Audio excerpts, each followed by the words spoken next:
안녕하세요. 코트라 워싱턴 무역관 정세영 과장입니다. 최근 자동차 업계는 IRA법, 반도체법 등으로 많은 변화를 직면을 하고 있는데요. 전기 자동차 등 미래 자동차 산업의 변화가 궁금하진 않으신가요? 오늘은 AAI의 존 보젤라 회장님을 모시고 자동차 산업에 대한 재밌는 이야기 들어보도록 하겠습니다.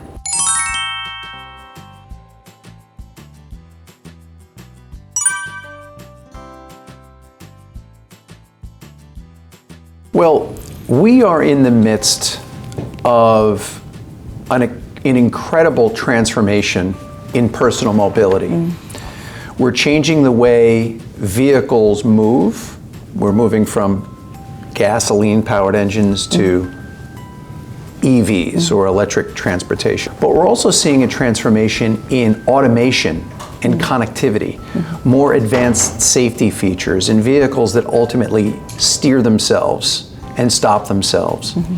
We're also seeing a transformation with regard to connectivity, vehicles that can talk to other vehicles, new features and conveniences that allow consumers to be safer and more aware inside their vehicles. This is a 100-year transformation of the industry. And this innovation is being driven by some of the most successful and innovative companies on earth. Companies like Hyundai and Kia, as well as companies like Samsung and LG and others who are invested every day in the research and the development and the production of not only vehicles, but software and features that are changing personal transportation.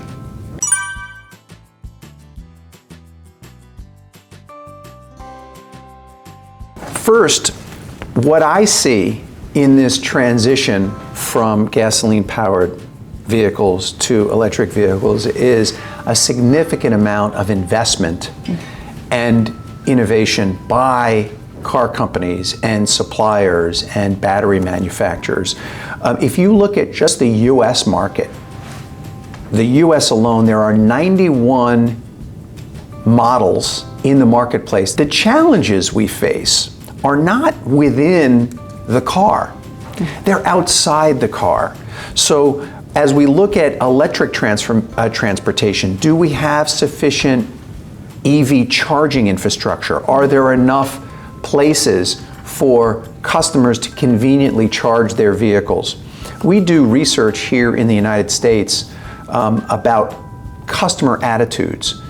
And the two biggest questions that people considering an EV ask are, how far does the vehicle go on a charge? And where do I charge it? And so today in the United States, 80% of customers who own EVs charge them at home. But if you look at this vast country, not everybody has a home with a garage. So we need to build out EV infrastructure. The other big challenge we see is the availability and price of raw materials and components that go into EVs.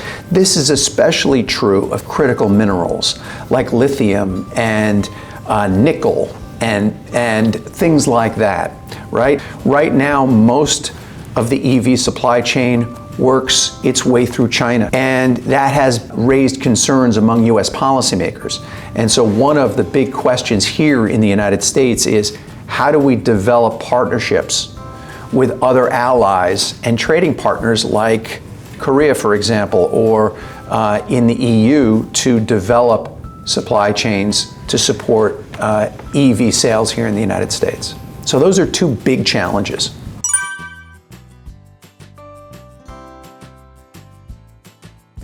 I think battery recycling is going to become a big part of the EV economy here in the United States. There's no question about that. There are two business models for EV battery recycling. One is to take the battery pack out of the car and reuse it. The use case for a battery in a car is very high. However, there could be some useful life left in that battery after it's no longer usable in the car for, say, stationary source purposes, to support the use of more renewables on the electricity grid, for example. The other business model is we take the battery pack and we break it down and we recycle the raw materials and critical minerals within those batteries and we make new batteries. It's unclear to me today which of those two business models will become the primary business model, but there is no question that recycling will be very important, especially here in the US.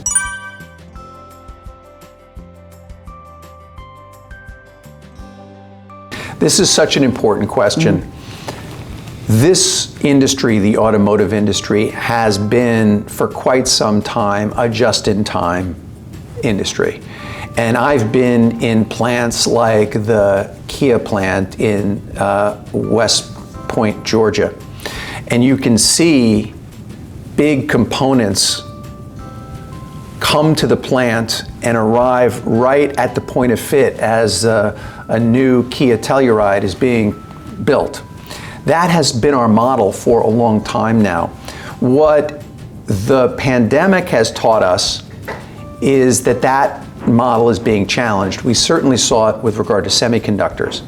And I think it does raise questions about whether that model is sustainable with regard to the EV supply chain. So I do believe that automakers and suppliers are looking at resiliency. And that resiliency could take a number of different forms. It could take the form of more vertical integration. So in other words, auto manufacturers having more visibility back up the supply chain and having maybe even more investments. But I do think with regard to the EV transformation that we will see a little bit more developments of a more vertical model because it's going to be a challenge to secure raw materials and battery components. So my view is that there will probably be a little bit more vertical integration in the new automotive industry than we might have seen, say, 10 or 15 years ago.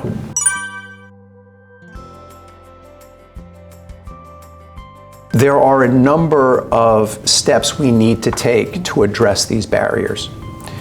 First, let's talk about the supply chain barriers and raw materials. There are a number of initiatives we are undertaking and that we need to undertake. One, we need to solidify and expand our global partnerships. We need to have deeper relationships with our trading partners, like Korea, for example, and others, where we already have free trade agreements to make sure that we are aligned and that we are working together on this automotive transformation. These are clearly two countries with deeper trading relationships, and that's an advantage. And so I do think what you will see certainly in the US is looking for more opportunities to expand partnerships with allies and trading partners to reduce our reliance on China. So that's one piece of the puzzle. Mm-hmm. The other thing we need to do is we need to, certainly here in the United States, have a national strategy that brings other sectors of the economy into the game. So mining interests, how do we open more mines? We need permitting reform, for example, to open more mines here in the United States. How do we encourage businesses that will process raw materials and recycle raw materials? And so there needs to be a national strategy that brings those sectors of the economy into the discussion.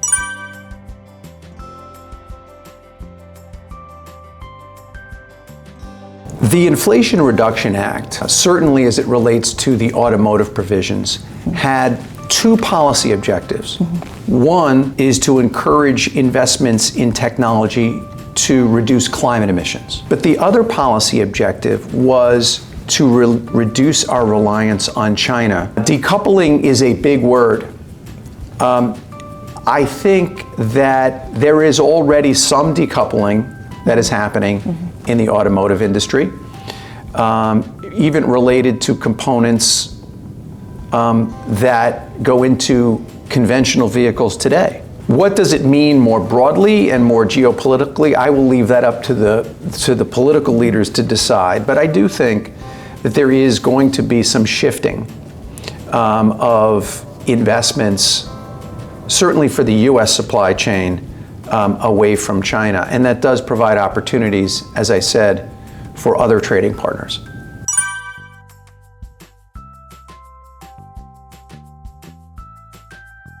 I think that if we look at this broadly, there is a global competition taking place. A global competition about national competitiveness, right?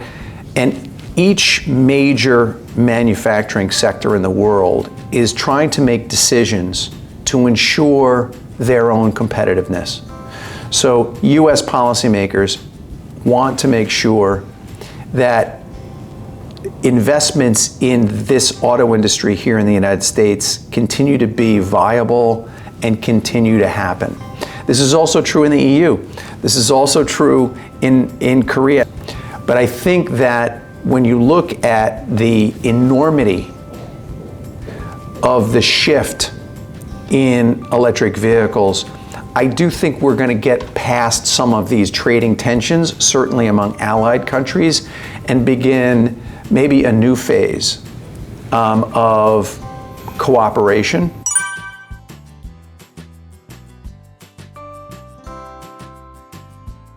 It's the state of California here in the US and other states that follow it that actually got to that goal first, the idea that we would be 100% electric vehicles by 2035. Just recently here in the United States, we had an announcement about new federal regulations to move the US as a whole very much in that same direction. These are very challenging regulations.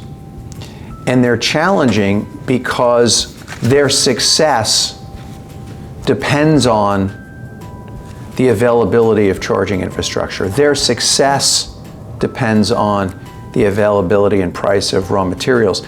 Their success depends on how affordable these vehicles ultimately are. And so the industry is leading and developing cutting-edge technologies to reach those levels, 50 or 60% by 2030, 2/3 by 2032, 100% by 2035 is going to require a complete transformation of the automotive industrial base all around the world.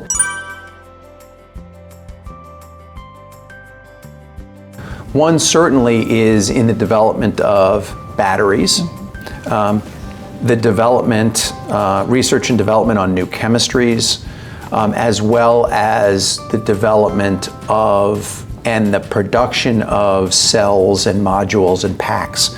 I also think that you'll see further investment in advanced safety technologies and automation.